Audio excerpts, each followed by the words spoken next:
요즘 정치인 가운데 가장 성공한 방송인을 꼽는다면 유시민 작가를 꼽을 수 있을 것입니다. 요즘 텔레비전에서 자주 볼 수 있는 분이고, 또 그분을 통해서 많은 또 지식과 또 교훈들을 많은 사람들이 받고 있습니다. 이분이 대학생들을 향해서 몇 가지 조언을 하는 그런 영상을 제가 보았습니다. 이분이 쭉 이야기를 하는 가운데 이런 표현을 했습니다. 인생이 되게 짧고 부질없어요. 남는 게 없어요. 이분이 성공한 사람 아닙니까? 우리나라 최고의 대학을 나온 분이고, 또 장관도 했고 국회의원도 했고, 또 지금 방송에서 매우 인기가 있을 뿐만 아니라 많은 독자를 거느리고 있는 작가이기도 합니다. 많은 사람들이 그분의 강연을 들으려고 모여들고 있죠. 그런데 그분이 하는 말이, 그것도 대학생들에게, 이제 인생을 시작하려고 하는 대학생들에게, 인생이 되게 짧고 부질없어요. 남는 게 없어요. 삶은 굉장히 짧고 덧없는 거예요. 이제 사회생활을 시작하려는 대학생들에게 왜 이런 말을 하냐 싶겠지만, 이런 표현을 쓰면서 이분이 하는 얘기가, 우리가 이 유한한 존재로서 짧고 덧없는 삶을 사는데 그 안에서 잘 살려면 의미를 찾아야 해요. 이렇게 얘기를 하면서 대학생들을 격려하는 것을 보았습니다. 이분이 그리스도인이 아닙니다. 제가 알기로는 무신론자인데, 이분이 인생을 이렇게 돌아보면서 그런 깨달음을 얻었던 것 같아요. 이분이 상당히 논리적인 분이거든요. 제가 대학 다닐 때 이분이 그 감옥에서 쓴 항소 이유서가 당시 대학생들에게 선풍적인 인기를 끌었습니다. 매우 논리적인 분이고, 또 그 세상을 바라보는 그 시각이 매우 뛰어난 분인데, 이분이 대학생들 향해서 그런 얘기를 하는 거예요. 제가 그것을 들으면서, 이분이 믿지 않는 사람인데 성경 말씀을 잘 알고 있구나, 그런 생각을 했습니다. 여러분, 우리가 언젠가는 하나님 앞에 다 서게 될 줄로 믿습니다. 우리 인생은 짧지요. 어떻게 보면 덧없다고 할 수가 있습니다. 왜 우리 인생이 덧없는 인생일까요? 결국 우리는 다 죽기 때문입니다. 우리가 살아간다는 것은 반대로 얘기하면 죽어간다는 것입니다. 우리는 태어나자마자 죽음을 향해 가고 있다고 말할 수 있습니다. 그런 현실을 생각해 보면, 내가 지식이 더 많을수록, 가진 것이 많을수록, 이루어 놓은 것이 많을수록 인생이 참 덧없구나. 왜? 내가 이루어 놓은 모든 것들을 죽음이 한순간에 다 빼앗아 가기 때문입니다. 예수 그리스도를 믿는 우리에게도 죽음은 한편으로는 두려운 것이죠. 죽고 싶은 사람이 어디 있겠습니까? 죽음은 생각조차 하기 싫은 것입니다. 그리고 우리가 이 자리에 앉아 있고 천국을 사모하지만, 여러분, 내일 여러분이 죽을 것입니다. 천국을 갈 준비를 하십시오. 그러면 다 슬퍼할 것입니다. 그만큼 죽음이라는 것은 우리의 마음을 두렵게 만드는 요인이라고 할 수 있겠습니다. 오늘 우리가 읽은 성경 말씀 16절에 매우 유명한 말씀이 기록되어 있습니다. 기독교의 복음을 한자어로 이렇게 표현을 합니다. 이신칭의. 한번 따라서 합시다. 이신칭의. 믿음으로써 우리가 의롭게 된다는 말입니다. 오늘 그 표현이 이 갈라디아서 2장 16절에 되어 있습니다. 사람이 의롭게 되는 것은 율법의 행위로 말미암음이 아니요 오직 예수 그리스도를 믿음으로 말미암는 줄 알므로 우리도 그리스도 예수를 믿나니, 이는 우리가 율법의 행위로서가 아니고 그리스도를 믿음으로써 의롭다함을 얻으려 함이라. 율법의 행위로서는 의롭다함을 얻을 육체가 없느니라. 기독교 신앙의 핵심적인 내용이라고 할 수 있겠습니다. 믿음으로써 의롭게 된다는 것.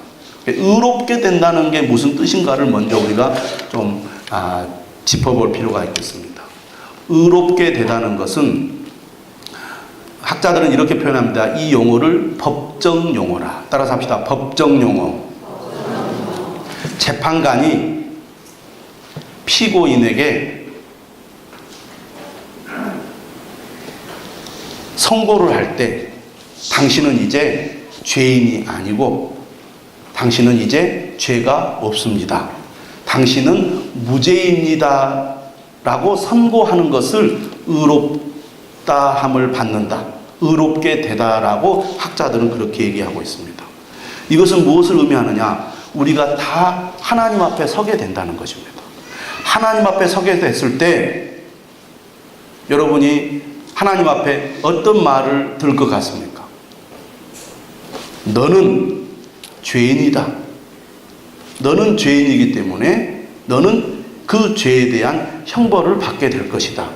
이렇게 선고를 받을 사람도 있을 것이고, 너는 더 이상 죄가 없다. 너는 무죄다. 이러니 내가 너를 받아들일 것이다. 이렇게 선고를 받을 사람이 있을 거라는 것이죠. 그런데 우리가 생각해야 될 것은 하나님은 의로우시고 거룩하신 분이라는 것입니다. 하나님은 죄가 전혀 없으신 분이기 때문에 하나님은 어떤 사람을 받아들이시느냐, 다시 말하면 하나님의 나라로 천국으로 들여보내시느냐, 죄가 없는 자만 하나님이 들여보내신다는 것입니다. 이것이 하나님의 기준이고 하나님의 원칙이라는 것이죠. 문제는 이 세상에 존재하는 어떤 인간도 하나님이 보실 때 너는 죄가 없어, 너는 깨끗해, 너는 의로워 라고 인정을 받을 만한 사람이 아무도 없다는 것이죠. 그런데 오늘 성경에 뭐라고 말씀하고 있느냐? 우리가 하나님 앞에 섰을 때 너는 죄가 없어, 너는 의로워, 그래서 내가 너를 천국으로 받아들일 거야. 이렇게 인정을 받을 사람들이 있다고 말씀하고 있습니다. 어떤 사람들이 그렇게 인정을 받을 수 있느냐? 오늘 성경에 보니까 오직 예수 그리스도를 믿는 사람만이 하나님께서 그 사람을 너는 죄가 없어, 그러니 나에게 올 자격이 있어 라고 하나님이 선언해 주신다는 것입니다. 할렐루야. 여러분, 우리가 왜 예수 그리스도를 믿습니까? 왜 예수님을 믿어야 합니까? 우리가 어떤 일이 있더라도 예수 그리스도를 믿어야 하는 이유가 어디에 있습니까? 예수 그리스도를 믿어야만 하나님 앞에 의롭다고 인정받을 수 있기 때문입니다. 사도 바울은 어떤 사람이었습니까? 갈라디아서 1장 13절 14절에 보면 사도 바울이 자신의 과거에 대해서 이렇게 기록을 했습니다. 내가 이전에 유대교에 있을 때 행한 일을 너희가 들었거니와 하나님의 교회를 심히 박해하여 멸하고 내가 내 동족 중 여러 영갑자보다 유대교를 지나치게 믿어 내 조상의 전통에 대하여 더욱 열심히 있었으나. 사도 바울이 예수님을 믿기 전에는 누구보다도 구약의 율법을 잘 지켰고, 그리고 구약의 율법을 해석하여 더 체계적으로 만든 여러 가지 율례들을 잘 지켰던 사람입니다. 특히 바리새인들이라든지 유대인들은 얼마나 철저하게 하나님의 말씀을 지켰느냐.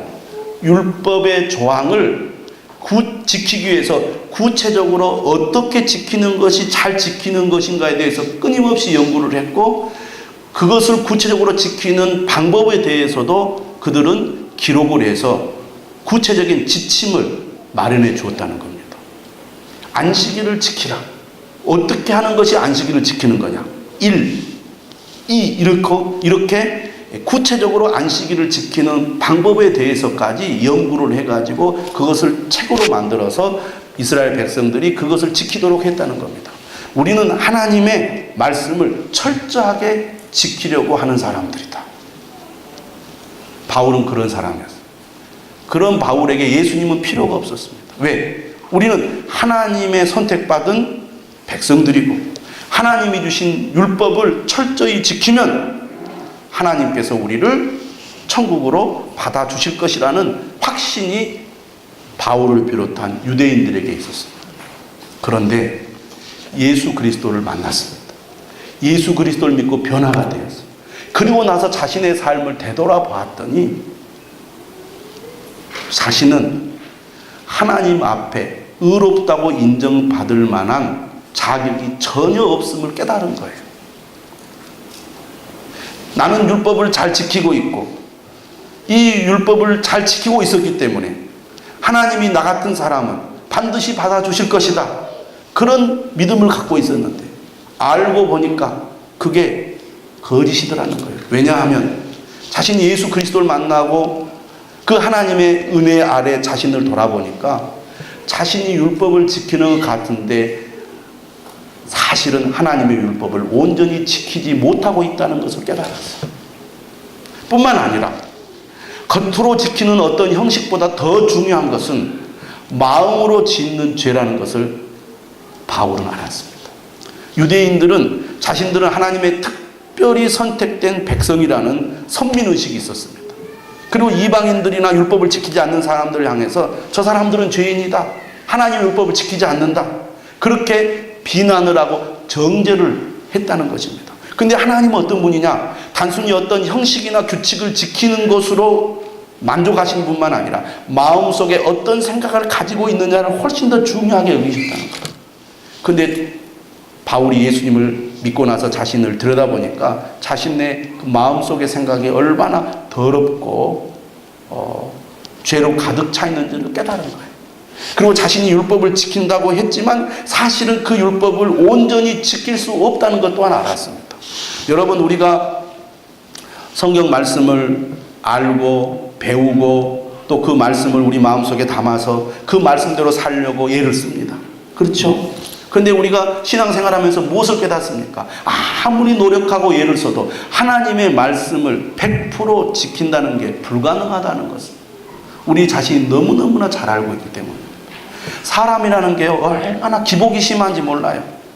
열심히 믿다가도 뒤돌아서면 전혀 믿음 없는 사람처럼 행동하는 우리 자신을 발견하잖아요. 또 정말 나는 하나님을 사랑합니다. 하나님이 최고입니다. 하나님 말씀대로 살겠습니다. 그렇게 결심했다가도 아이고 나는 이제 내 마음대로 살 거야. 내 하고 싶은 대로 할 거야. 그런 생각이 또 내 마음속에 일어나가지고 막 또 하나님을 등지고 막 내 마음대로 살아가는 그런 우리 자신을 발견하잖아요. 내 자신은 절대로 믿을 존재가 못 되는구나. 내 힘으로 의롭다함을 받는 것은 불가능하구나 하는 것을 양심 있는 사람이라면, 하나님의 말씀을 깨달은 사람이라면 다 압니다. 그렇죠? 바울이 그걸 알았다는 거예요. 그래서 로마서를 보면요, 이방 죄인을 향해서 이방 죄인들이 얼마나 하나님 앞에 큰 죄인인가를 1장에서 쭉 얘기를 합니다. 그리고 2장에 넘어와서 무슨 얘기를 하냐면 이방인들만 죄인이 아니라 그 이방인을 향하여 당신들은 죄인이라고 판단하는 유대인들도 더 큰 죄인이라고 얘기를 해요. 인간의 노력으로는, 인간의 의로운 행위로는 절대로 하나님을 만족시킬 수 없고 하나님 앞에 너는 무죄야 라고 선고를 받을 사람이 아무도 없다는 것을 바울은 깨달았습니다. 그래서 오늘 뭐라고 얘기하느냐? 사람이 의롭게 되는 것은 율법의 행위로 말미암음이 아니요 오직 예수 그리스도를 믿음으로 말미암는 줄 알므로 우리도 그리스도 예수를 믿나니, 이렇게 말씀하고 있습니다. 근데 여러분, 바울이 15절에 이렇게 표현했어요. 우리는 본래 유대인이요 이방 죄인이 아니로되. 갈라디아서는 어떤 책인가? 바울이 갈라디아 교회에 십자가의 복음, 예수 그리스도를 믿는 믿음으로 말미암아 의롭다함을 얻는 복음을 전했는데 이 갈라디아 교회에 몰래 거짓 선지자들이 들어와가지고 예수 그리스도를 믿는 믿음만으로는 우리가 의롭다함을 받을 수 없어요. 여러분, 정말 의롭다함을 받기 원합니까? 그렇다면 하나님의 율법을 지켜야 합니다. 이렇게 주장하는 사람들이 갈라디아 교회 성도들을 흔들어 놓은 겁니다. 그들은 이렇게 얘기를 해요. 당신이 정말 하나님의 온전한 백성 아브라함의 자손이 되려면 할례를 받아야 합니다. 그리고 구약 성경이 말하는 절기와 음식법과 같은 정결법을 지켜야 합니다. 그래야 우리가 하나님 앞에 온전하게 의롭다함을 받을 수 있습니다. 이렇게 주장을 한 거예요. 그러자 바울이 오늘 본문에서 뭐라고 말합니까? 우리는 본래 유대인이요. 그러니까 바울은 자신과 그리고 바울을 반대하는 이 대적자들, 그들도 이 출신 성분이 유대인이었던 거예요. 우리가 다 유대인이고, 그리고 여기 갈라디아 교회 안에 있는 이방인들도 예수 그리스도를 믿고 그들도 죄인이지만 우리도 유대인이고 이방 죄인들도 지금 이 갈라디 교회 안에 있지만 유대인이나 이방 죄인이나 다 율법의 행위로 말미암아 의롭다함을 받을 수 없고 오직 예수 그리스도를 믿는 믿음으로만 의롭다함을 받을 수 있다. 유대인이라고 율법을 지키는 것만으로 율법을 지키는 것으로 의롭다함을 받는다고 생각하면 오산이다. 그런 얘기를 하고 있습니다. 오늘 우리는 이 믿음을 간직하고 이 믿음을 귀하게 여기고 있습니다. 어떤 사람도 율법의 행위로 의롭다함을 받을 사람이 없다는 얘기입니다. 율법의 행위라는 것은 직접적으로 말하면 구약의 율법을 가리킵니다. 그러나 더 넓은 의미로 말하면 일반적인 의미로 선한 행위, 착한 삶을 사는 것을 가리킨다고 하겠습니다. 오늘날 많은 사람들이 그렇게 얘기합니다. 꼭 예수를 믿어야 되느냐고, 꼭 교회를 다녀야만 하냐고, 만약에 천국이 있다면, 하나님이 계시다면 착하게, 선하게, 정직하게 살면 천국에 가지 않겠느냐고. 오히려 믿는 사람들이 더 불량하고 죄를 많이 짓고 더 악한 사람들이 많더라. 그런 사람들과 나를 비교해보면 나 같은 사람이 천국에 가면 갔지, 저 사람들 보니까 온갖 나쁜 죄를 짓는데 그런 사람들 어떻게 천국에 가겠느냐, 이렇게 말하는 분들이 많이 있습니다. 그러나 여러분, 우리가 분명히 알아야 될 것은 이 세상을 창조하시는 분은 하나님이시고 이 세상을 주관하시는 분도 하나님이시고 이 세상을 심판하시는 분도 하나님이시라는 것을 우리가 잊지 말아야 합니다. 천국은 내가 가고 싶다고 갈 수 있는 것이 아닙니다. 구원은 내가 받고 싶다고 받을 수 있는 것이 아닙니다. 하나님이 우리를 구원해 주셔야 구원받을 수 있습니다. 하나님이 우리를 천국으로 받아들여 주셔야 우리가 천국에 갈 수 있다는 것을 잊지 말아야 합니다. 여러분, 이 세상의 주인은 내가 아니라 하나님이십니다. 생명의 주인도 내가 아니라 하나님이십니다. 하나님이 언제라도 우리를 부르시며 우리는 가야 합니다. 다시 말하면 구원의 기준, 천국의 기준은 하나님이 세우는 것이지 내가 세울 수 있는 게 아니라는 겁니다. 내가 생각하기에 만약에 천국이 있다면 이런 사람들이 갈 것이다, 그건 내 생각이지요. 내가 기준을 세웠다고 내가 그러한 자격을 얻을 수 있다는 보장이 있습니까?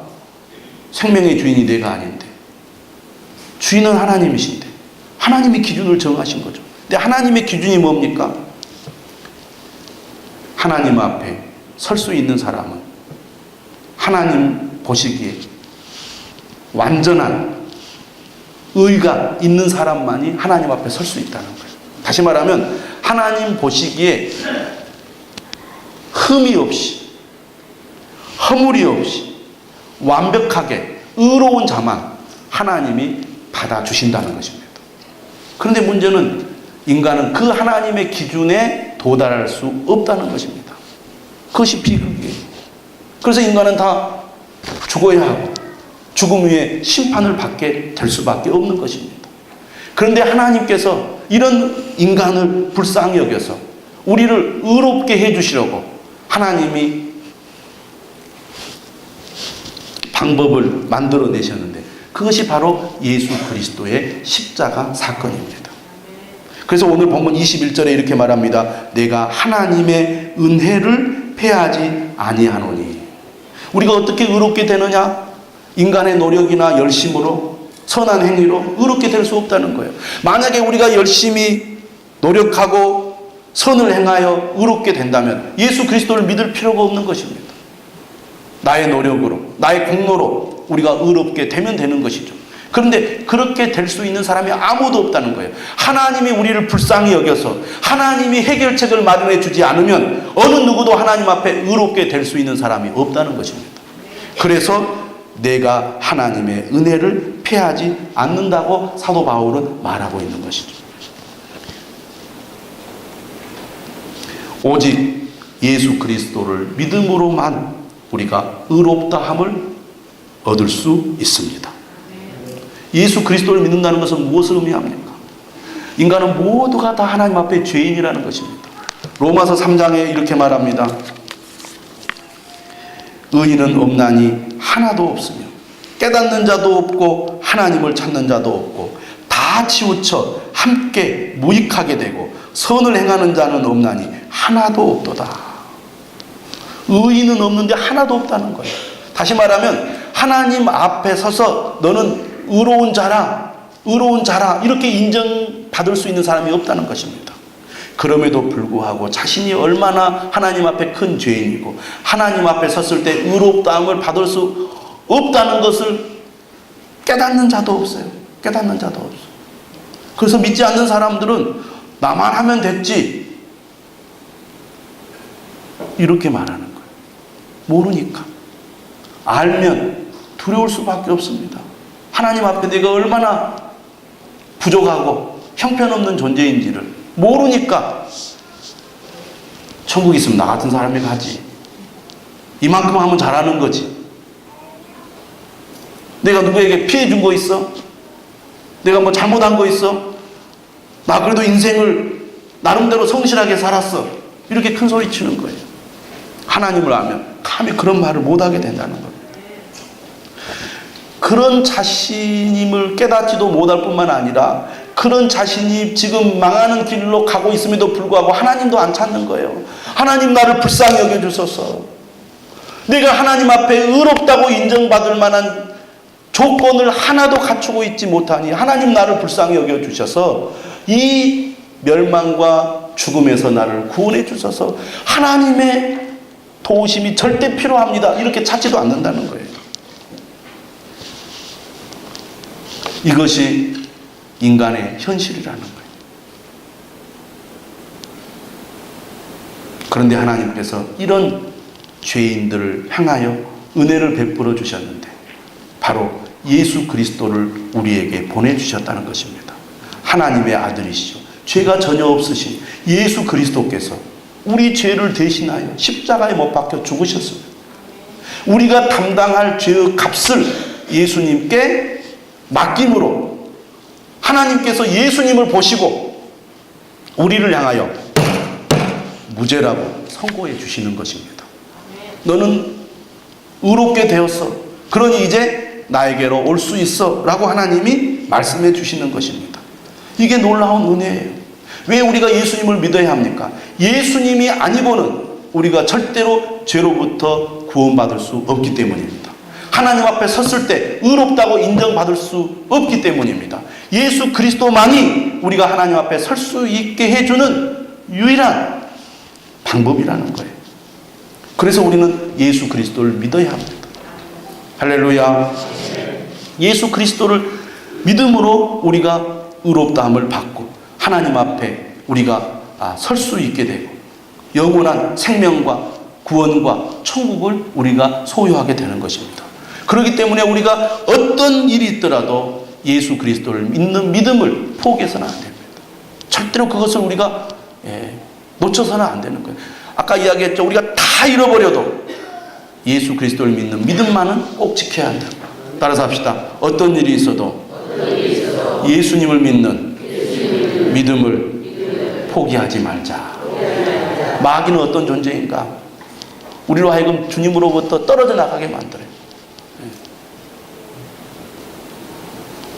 교묘한 방법으로 나 이제 교회 그만 다닐래요?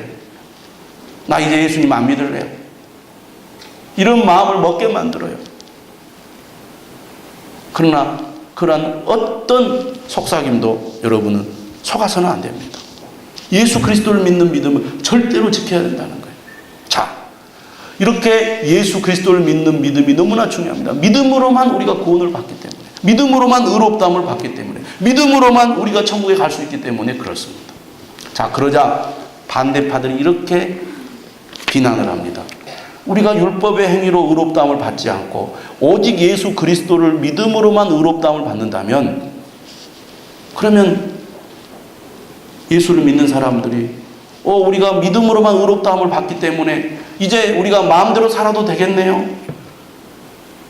방종하며 살아도 되겠네요. 죄를 지어도 되겠네요. 그러면 결국 그것은 예수 그리스도가 그리스도인들을 죄짓게 만드는 게 아니냐, 이렇게 비난을 합니다. 그리고 실제로도 그래요. 우리는 믿음으로 의롭다함을 받는다는 그 신앙을 갖고 있다 보니까 그리스도인들이 하나님의 말씀을 따라서 살아가는 삶을 소홀히 하는 경우가 많아요. 죄 용서 받았으니까, 내가 하나님의 자녀가 되었으니까, 구원 받았으니까 조금 내가 죄를 짓고 내가 조금 잘못된 길로 가도 하나님이 다 용서해 주시고 다 봐주시고 괜찮을 거야. 그래서 그리스도인들의 삶이 철저하지 못하고 대충 적당히 안 믿는 사람들과 똑같이, 오히려 심지어는 안 믿는 사람보다 더 나쁜 짓을 하고 죄악 가운데 살아가는 경우가 많아요. 저 봐라, 믿음으로 의롭다함을 받는다고 하니까 저 사람들이 저렇게 방종하고 죄를 짓고 함부로 살지 않느냐, 곧 그리스도가 저 사람들을 죄짓게 만드는 거 아니냐, 이렇게 얘기하는 거예요. 그게 몇 절입니까? 17절 말씀이에요. 만일 우리가 그리스도 안에서 의롭게 되려 하다가 죄인으로 드러나면 그리스도께서 죄를 짓게 하는 자냐? 죄를 짓게 하는 자냐? 바울은 여기서 결코 그럴 수 없느니라, 이렇게 얘기하고 있습니다. 그러면서 18절 이렇게 말합니다. 만일 내가 헐었던 것을 다시 세우면, 이것은 무엇을 의미합니까? 헐었던 것은 율법으로 말미암아 의롭게 되는 것을 말합니다. 예수 그리스도를 믿음으로 의롭다함을 받았는데 그리스도인들이 죄를 짓고 악을 행하면, 예수 그리스도를 믿는 믿음만으로 안 되는구나, 다시 율법의 행위를 따라야 되겠구나, 율법을 지켜야만 의롭다함을 받는다고 말해야 되겠구나, 이렇게 만약에 얘기를 한다면 내가 나를 범법한 자로 만드는 것이다.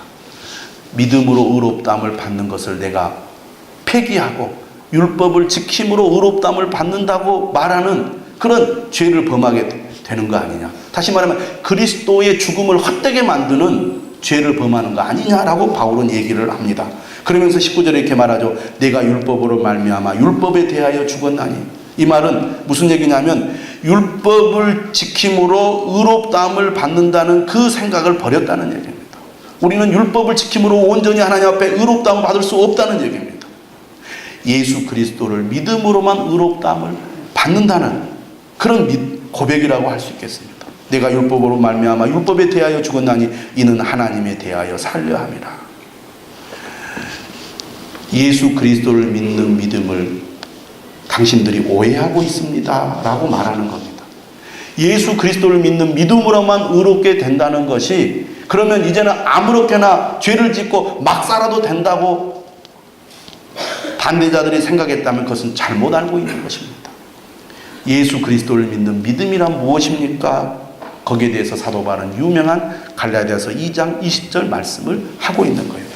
이 구절은 우리가 꼭 암송해야 할 구절입니다. 우리 다 같이 다시 한번 2장 20절을 읽어보도록 하겠습니다. 시작. 내가 그리스도와 함께 십자가에 못 박혔나니 그런즉 이제는 내가 사는 것이 아니요 오직 내 안에 그리스도께서 사시는 것이라. 이제 내가 육체 가운데 사는 것은 나를 사랑하사 나를 위하여 자기 자신을 버리신 하나님의 아들을 믿는 믿음 안에서 사는 것이라. 비슷한 얘기 같지만 다른 얘기입니다. 내가 의롭다함을 받기 위해서 열심히 율법을 지키고 열심히 선을 행해요. 그런데 이런 인간의 노력으로는 하나님께 도달할 수 없다는 것입니다. 그런데 우리가 예수 그리스도를 믿으면 우리 안에 계신 예수 그리스도께서 우리를 성령으로 충만하게 하시고 능력을 주셔서 하나님의 말씀을 지킬 수 있는 힘과 마음을 주신다는 것입니다. 구원을 받기 위해서 율법을 지키는 것과 하나님이 우리에게 주신 구원의 은혜가 감사해서 하나님의 말씀을 따르는 것은 전혀 다른 차원이라는 것입니다.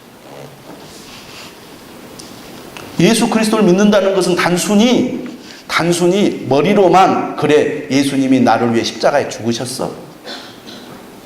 이 예수님이 나를 위해 십자가에 죽으셨기 때문에 이 예수님을 내 마음에 영접하면 내가 의롭다함을 받고 구원을 받고 영원한 생명을 얻고 하나님의 자녀가 되고 천국에 갈 수 있어. 이것을 단순히 지식으로 이해하고 그것을 내가 받아들이는 것이 아니라 예수님을 믿는 믿음이라는 것은 무엇을 의미하느냐? 예수 그리스도와 내가 연합하는 것이다. 하나 되는 것이다. 라고 말씀하고 있습니다. 영접한다는 것은 지금까지 나와 상관이 없던 예수님이 내 마음에 오셔서 내 삶의 주인이 되어서 나를 다스리고 지배하는 것을 말하는 것이다 라고 2장 20절을 통해서 사도 바울은 강조하고 있습니다. 그래서 사도 바울은 뭐라고 말합니까? 내가 그리스도와 함께 십자가에 못 박혔나니.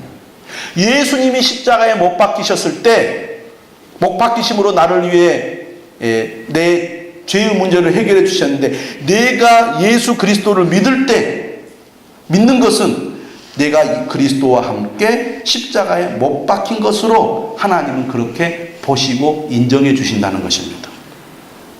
그렇기 때문에 이제는 내가 사는 것이 아니요 오직 내 안에 그리스도께서 사시는 것이라. 예수님을 믿는다는 것은 이제 예수님이 내 안에 오셔서 나를 다스리시고 나를 지배하시는 것이다. 그것이 예수님을 믿는 것이다.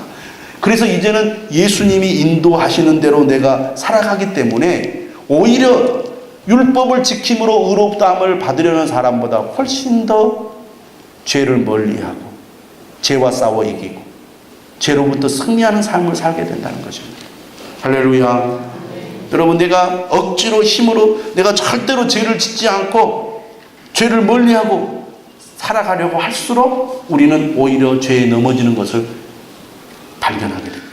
그런데 주님이 내 안에 계시고 나의 주인이 되셔서 나를 다스리시고 나를 인도하심을 믿고 그분을 의지하고 그분의 인도하심을 따르면 그분의 능력으로 내가 죄를 이기고 죄로부터 승리하는 그런 은혜를 경험하게 된다는 것입니다. 예수님을 믿음으로 의롭다함을 받는 것은 이제는 내가 의롭다함을 받았기 때문에 내 마음대로 아무렇게나 살아도 된다는 의미가 아니라 오히려 예수님께 복종하는 삶이고 철저히 예수님을 따르는 삶이라는 것을 우리가 알아야 되겠습니다. 여러분 스스로 나는 예수님을 믿습니다. 예수님으로 말미암아 내가 의롭다함을 받았습니다라고 고백한다면 스스로에게 이렇게 물어봐야 합니다. 나는 그리스도와 함께 십자가에 못 박힌 자일까? 지금 내 안에 내가 사는 것이 아니고 그리스도께서 사시는 것인가? 이렇게 우리 자신에 대해서 물어봐야 되겠어요. 정말 그렇게 내가 그런 믿음으로 살고 있다면 그 사람이 진정으로 예수 그리스도를 믿는 사람이라고 할 수 있습니다. 여러분이 예수님을 영접했다면 주님이 여러분 안에 계심을 믿으시기를 바랍니다. 주님이 우리 안에 계셔서 우리를 인도하시기를 원하신다는 것 또한 여러분 아시기를 바랍니다. 그래서 내 안에 계신 주님께서 나에게 무슨 말씀을 하시는지 내가 어떻게 하기를 원하시는지 귀를 기울이시고 그 명령에 순종하는 삶을 살아가십시오. 그러면 죄를 이기고 죄로부터 승리하는 삶이 될 줄로 믿습니다. 오늘 21절 이렇게 말합니다. 내가 하나님의 은혜를 패하지 아니하노니 만일 의롭게 되는 것이 율법으로 말미암으면 그리스도께서 헛되이 죽으셨느니라. 그리스도께서 우리를 위해 죽으셨기 때문에 의롭다함을 받은 것입니다. 율법의 행위로 선한 삶으로 우리가 의롭게 된다면 그리스도께서 죽을 필요가 없는 것이죠. 그러나 그리스도께서 우리 죄를 위해 죽으셨기 때문에 우리가 의롭다함을 받았습니다. 우리가 의롭다함을 받았기 때문에 이제 우리는 그리스도 안에서 그리스도의 인도를 따라 그리스도의 능력으로 살아갈 수 있는 존재가 되었습니다. 예수 그리스도를 믿는 믿음 안에서 죄로부터 승리하는 저와 여러분들이 되시길 주님의 이름으로 축원합니다.